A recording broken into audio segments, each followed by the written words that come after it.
오늘 본문의 말씀은 예수님께서 십자가에 달리시게 되고 또 그 십자가 주변의 사람들의 이야기들을 오늘 본문은 우리에게 소개하고 있습니다. 제일 먼저 로마 병정들, 로마 군인들의 모습이 오늘 성경 말씀 24절부터 기록되게 되죠. 그들은 예수님을 십자가에 못 박습니다. 그런데 그들이 하는 행동을 보면 예수를 십자가에 못 박은 것으로 끝난 것이 아니라 그 옷을 나누기 위해서 서로 제비를 뽑는 그런 광경을 보게 되고, 또 그들이 예수님의 십자가 위에다가 죄패를 박는 모습을 보게 됩니다. 아마도 그들은 십자가에 못 박는 일이 자신들의 주 업이었기 때문에 특별하게 이 일에 대해서 마음의 양심의 가책을 느끼거나 불편한 그런 모습은 없는 것 같습니다. 다시 말해 그들은 자신의 일이라는 생각 때문에 특별하게 예수를 십자가에 못 박는 일들이나 그들이 지금 하고 있는 그 행동들에 대해서 조금도 마음속에 어떤 가책도 느끼지 못하고 살아가는 모습들을 보게 되죠.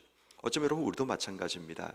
우리의 일이기 때문에 내 삶에 크게 불편하지 않게 하고 있는 그 일 가운데 혹시 그 일이 하나님 영광을 가리는 일은 없는지, 또 그 일을 통해서 하나님이 기뻐하지 않는 그런 일은 없는가를 돌아볼 필요가 있습니다. 조금 좀 오래된 이야기인지 모르겠습니다만은 그 독일의 아돌프 아이히만이라는 사람이 있죠. 이 사람이 유대인들을 잡아 죽이는 일에 또 그들을 가스실에 넣기 위해서 기차를 만들고 그 속에 유대인들을 넣어서 그들을 죽였던 그런 일을 했던 사람입니다. 이 사람이 이제 전쟁이 끝나고 이제 도망치죠. 아르헨티나로 도망쳐서 숨어 있다가 결국은 되게 재밌는 스토리인데 그 아이만의 아들이 유대인 여자와 사귀게 됩니다. 그 가운데 자기 아버지가 했던 일을 무용담처럼 늘어놓다가 그 사실을 그 여자가 듣고 이스라엘의 외무장관에게 알리게 됩니다. 그래서 이제 숨어있던 17년간인가 그렇게 숨어있던 아이만이 잡히게 되어서 전범으로 이제 재판에 서게 되는 그런 일이 일어나게 됩니다. 그때 아이만이 이렇게 얘기를 하죠. 나는 공무원입니다. 국가가 시키는 일을 했는 것밖에 없습니다라고 자신을 변호하기 시작합니다. 당신 같으면 국가가 나에게 요구하는 일을 하지 않겠습니까? 그렇게 자기의 무죄함을 주장했던 그런 이야기가 있습니다. 결국 아이만은 사형을 당하게 되죠. 그 사형의 죄목이 뭐냐면 생각 없음이었습니다. 참 지금 생각해도 참 통쾌한 재판 제목이죠. 생각 없음이었습니다. 아무리 국가 너에게 뭔가를 시킬지라도 스스로 판단할 수 있는 능력을 잃어버린 너는 이 땅 속에 더 이상 살만한 가치가 없다라는 그런 재판의 내용이었습니다. 여러분, 우리도 어떤 일을 시키기 때문에 하는 일을 해야 될 때가 있습니다. 그런데 우리는 하나님께서 우리에게 생각할 수 있는 은혜를 우리에게 주신 거죠. 그런데 아무 생각 없이 그냥 시키기 때문에 해야 되니까 하면서 우리의 삶 속에 반복적인 죄를 짓고 있는 우리의 모습일 수도 있다는 사실을 기억해야 하는 겁니다.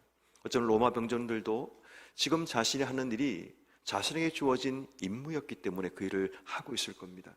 그리고 그들은 재미있게 십자가에 달린 자들의 옷을 찢고 제비를 뽑고 그의 십자가 위에다가 죄패를 장난스럽게 적고 유대인의 왕이라고 어쩌면 조롱하는 의미를 담은 그 내용을 담고 있는 그런 모습들이 전혀 가책조차 느끼지 못하고 그 일을 하고 있는 그들의 모습이었다라는 거죠. 그런 의미에서 우리도 오늘 하루 일상을 돌아보면서 혹시 내가 하고 있는 일들 가운데 하나님의 영광을 가리고 하나님이 기뻐하지 않는 일임에도 불구하고 아무런 생각 없이 하는 일이니까, 해야 되는 일이니까 하고 있는 우리의 모습이라면 오늘 하루 우리의 삶을 한번 돌아보는 그런 시간이 되었으면 좋겠습니다. 또 그 뒤에 보면 29절 말씀에 보면 지나가는 자들이 등장하게 됩니다. 그냥 지나가면 되는데 이들이 하는 행동을 보면 자기 머리를 흔들고 예수를 모욕하면서 하는 말이 성전을 헐고 사흘에 짓는다는 자여 내가 너를 구원하여 십자가에서 내려오라고 예수를 조롱하는 모습을 보게 됩니다. 어쩌면 지나가는 자라는 이 말은 예수와 어떤 상관관계도 없는 사람이란 것을 우리에게 상기시켜 줍니다. 그런 자인데 이 자의 모습을 보면 결국 예수를 모욕하고 예수를 조롱하며 지나가고 있는 그 모습도 보게 되는 거죠. 어쩌면 우리의 인생도 마찬가지입니다. 나와 아무런 상관이 없는 자인데 굳이 우리가 말을 통해, 우리의 행동을 통해 죄를 짓고 범죄하는 그런 일들이 우리의 삶 속에 자주 일어나게 되죠. 때로는 정치 때문에, 우리가 주변의 사람들의 모습 때문에, 저는 상관없는 사람들의 모습을 우리의 입에 모욕과 조롱을 담고 지나가는 그런 모습도 우리 삶 속에 나타날 수 있다는 거죠. 그리고 이제 실제적으로 예수를 못 박은 31절에 나오는 대제사장들과 서기관들도 함께 희롱하기 시작합니다. 그가 남은 구원하였을 때 자기는 구원할 수 없다. 이스라엘의 왕 그리스도가 지금 십자가에서 내려와 우리가 보고 믿게 할지어다 라고 예수를 조롱하는 모습을 보게 됩니다. 다시 말해 그들에게 예수라는 존재는 조롱거리밖에 되지 않는 존재였다는 거죠. 그리고 그들은 지금 자신들이 승리했다라고 확신하며 그 자리에 서 있습니다. 그렇기 때문에 그들은 예수를 향해 희롱하는 말까지 하게 됩니다. 심지어는 32절 말씀에 보면 함께 십자가에 못 박힌 자들도 예수를 욕하더라라고 얘기합니다. 앞서 말씀드린 27절 말씀에 강도 둘이 예수님의 우편과 좌편에 달리게 되는데 그들 모두가 지금 예수를 욕하고 있다는 것을 보게 됩니다. 여러분, 지금 예수님 주변에 일어나고 있는 모든 사건들을 보면 그들 모두가 예수가 인생의 루저라고 실패자라고 조롱하고 희롱하고 모욕하고 욕하고 있는 그런 장면들이 오늘 본문 속에 기록되어 있습니다. 왜 이런 일이 지금 일어나고 있을까요? 왜 이들이 예수를 희롱하고 모욕하고 예수를 조롱하면서 또 욕까지 하며 그들이 지금 살아가고 있을까요? 아마도 거기에는 몇 가지 이유를 찾을 수 있는데 첫 번째는 그들 가운데 드리워진 어둠 때문일 겁니다. 우린 나도 모르는 사이에 내 삶에 드리워진 어둠 속에 살아가게 됩니다. 우린 예수를 닮아가는 그리스도의 제자로서 빛을 바라보며 빛 대신 주님으로 내 삶을 치워나가야 될 인생이지만 우리 속에 숨어있는 죄악의 본성이 결국 우리 인생을 자꾸만 어둠 속에 살아가게 만듭니다. 어둠 속에 살아가니까 우리 인생이 조롱과 희롱과 누군가를 비난하며 욕하며 인생의 삶을 살아가게 되는 겁니다. 다시 말해 하나님의 빛된 성품을 가진 자들은 그렇게 살아가지 않습니다. 그런데 내 삶에 드리워진 그 어둠들이 내 삶으로 하여금 지나가지 못하고 비난하고 조롱하게 만들고 내가 하는 일에 만족감을 느끼며 때로는 내 하는 일을 통해 내 힘과 내 위세를 과시하며 인생의 삶을 살아가기도 하고 내가 했던 일들을 바라보며 내 앞에 무릎 꿇어 누군가를 향해 비난과 조롱하고 희롱하고 있는 우리의 모습도 보게 된다는 거죠. 그 모든 것이 바로 내 속에 드리워진 어둠 때문이라는 겁니다. 두 번째는 무지함 때문입니다. 지금 이들이 하고 있는 말들, 지나가는 자가 하는 말을 보면 지금 사흘 만에 성전을 짓는 자여라고 얘기하는 그 말 자체가 예수님께서 정말 그 일을 이루실 분인데 그 사실을 알지 못하고 믿지 못하는 무지함이 지금 그러한 일들을 이루고 있다는 겁니다. 대제사장과 서기관들이 하고 있는 말도 마찬가지입니다. 예수님이 자신을 구원하지 못해서 그 자리에 달리는 것이 아니라 구원하기 위해서 달려있다는 사실을 알지 못하는 무지함이 그들로 하여금 그러한 말들을 자신의 입을 통해 내뱉게 만들고 있다는 겁니다. 우리 인생도 무지하기 때문에 얼마나 많은 실수를 하며 이 땅의 삶을 살고 있는지 모릅니다. 영적으로 내가 깨닫지 못하고 알지 못하고 믿지 못하기 때문에 그 무지함이 결국 우리 인생 가운데 실수하고 잘못된 길로 걸어가고 사람들을 나뿐 아니라 모든 사람을 잘못된 길로 이끌어가는 그 무지함의 삶을 지금도 살아가고 있다는 사실을 보게 되는 거죠. 세 번째, 이들이 이렇게 하는 이유가 뭐냐면 자신의 위치를 전혀 알지 못하기 때문입니다. 32절 말씀에 보면 함께 십자가에 못 박혀 있는 자들, 그러니까 이들이 예수를 욕하고 있다는 이 사실은 참 우리에게 충격적입니다. 왜냐하면 자신들도 지금 죄를 지어 십자가에 못 박혀 있는데 그 십자가에 못 박혀 있는 그들이 예수를 향해 욕하고 있다는 사실은 자신이 지금 어떤 위치에 있다는 사실을 전혀 알지 못하고 있다는 겁니다. 여러분, 십자가 앞에서 우리는 바라봐야 될 중요한 한 가지는 내가 하나님 앞에 죄인이라는 사실을 십자가를 통해 바라보는 것이 필요합니다. 십자가를 제대로 바라보는 자들은 절대로 우리는 누군가를 비난할 만한 자격이 없다는 사실을 알게 됩니다. 십자가 앞에 있는 내 모습이 죄인이기에 나는 절대로 누군가를 비난할 만한 자격도 없는 사람이고 나는 누군가를 조롱할 만한 그런 위치에 서 있는 사람이 아니라는 사실을 알게 됩니다. 그런데 문제는 십자가를 제대로 알지 못하기 때문에 마치 내가 죄인이 아닌 것처럼, 마치 내가 누군가보다 우월한 사람인 것처럼 우린 그렇게 인생의 삶에 실수하고 잘못된 삶을 살아가게 되는 겁니다. 여러분, 십자가를 제대로 이해하면 내가 하나님 앞에 죄인이라는 사실을 이해하게 됩니다. 내가 하나님 앞에 죄인이라는 사실을 이해하면 누구를 향해서도 나는 비난하고 정죄할 만한 자격이 없다는 사실을 알게 됩니다. 근데 이 사실을 제대로 믿지 못하고 알지 못하고 이 무지함과 어둠 때문에 마치 내가 누구보다 조금 더 의로운 사람인 것처럼 착각하고 내 의로움을 가지고 누군가를 비난하고 있는 바리새인적인 의와 그런 교만들이 내 삶 속에 드러난다는 겁니다. 정말 예수를 제대로 믿고 십자가를 알고 있다면 절대로 누군가를 비난할 만한 자격이 없다는 사실을 알게 되는 거죠. 어떻게 예수님과 함께 십자가에 못 박혀 있는 우편과 좌편 강도들이 예수를 욕할 수 있습니까?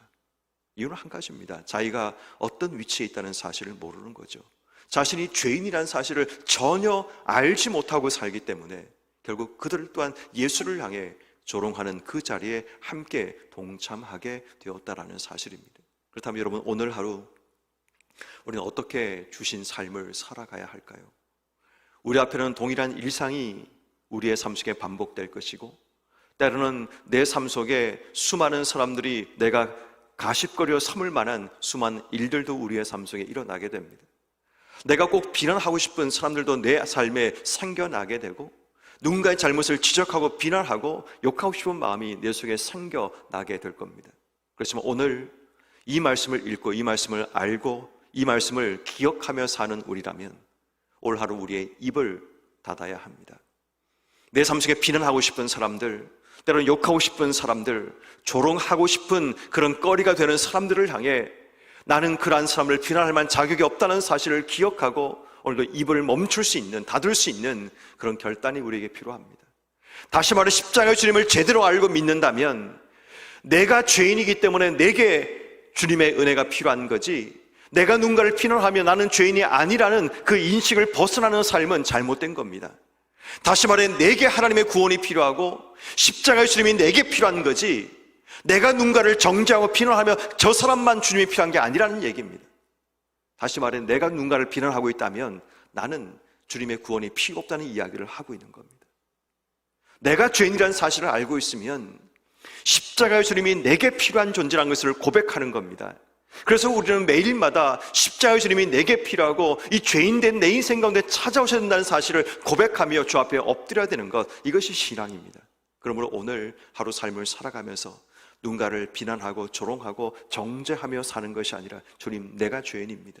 내가 주님을 십자가에 못 박았고, 내가 주님을 욕하였고, 내가 주님을 조롱하였고, 내가 주님을 향해서 주님 하신 일들을 알지 못하고 무지해서 지금도 잘못되게 주님을 말하고 있는 내가 주님께 죄인입니다를 고백할 수 있는 것, 이것이 오늘 우리가 먼저 해야 될 부분이라는 사실입니다. 십자가를 믿는 성도는 누구에게도 정죄하거나 비난할 수 없습니다. 그러므로 오늘 하루 입을 닫고 주님 앞에 겸손하게 엎드리며, 주님, 내가 죄인입니다. 십자가의 은혜로 나를 씻어주시고 나를 정결케 해주시기를 기도하는 우리 모두가 되어야 합니다.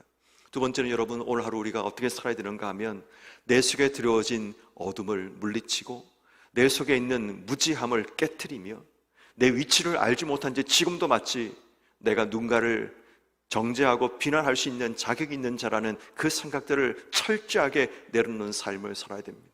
내가 하나님 앞에 죄인이라는 사실을 고백하고 하나님의 은혜가 필요하다는 사실을 기억해야 합니다.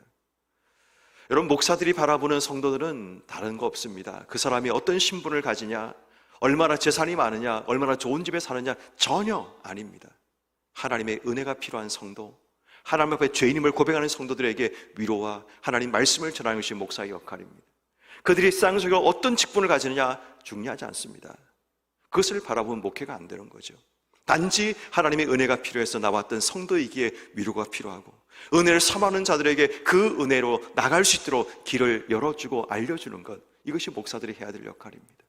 그렇다면 여러분, 우리는 오늘 하루 삶을 살면서 우리 주변에 지금도 자신이 죄인임을 알지 못하고 살아가는 자들, 우리 주변에 하나님의 은혜가 필요함에도 불구하고 마치 자신이 은혜를 베푸는 것처럼 착각하고 사는 자들이 있다면 그들을 위해 기도해야 될 사명과 역할이 오늘 우리에게 있다는 사실을 기억하셔서 혹 지금도 대사과 바리새인들처럼, 또 혹 지나가는 이들처럼, 혹 로마 병정처럼 이렇게 인생의 삶을 살고 있는 누군가를 만난다면 오늘 하루 우리가 그들을 위해서 중보하며 그들도 자신 안에 있는 어둠이 걷어지고 그들 안에 무지함이 사라져서 예수님의 십자가 앞에 내가 죄인이라는 사실을 깨닫는 하나님 은혜가 그들 가운데도 임하게 하셔서 그들에게도 하나님의 구원이 임하는 복된 삶이 되게 해주시기를 기도하는 여러분 한 분 한 분 되기를 주의 이름으로 축원합니다.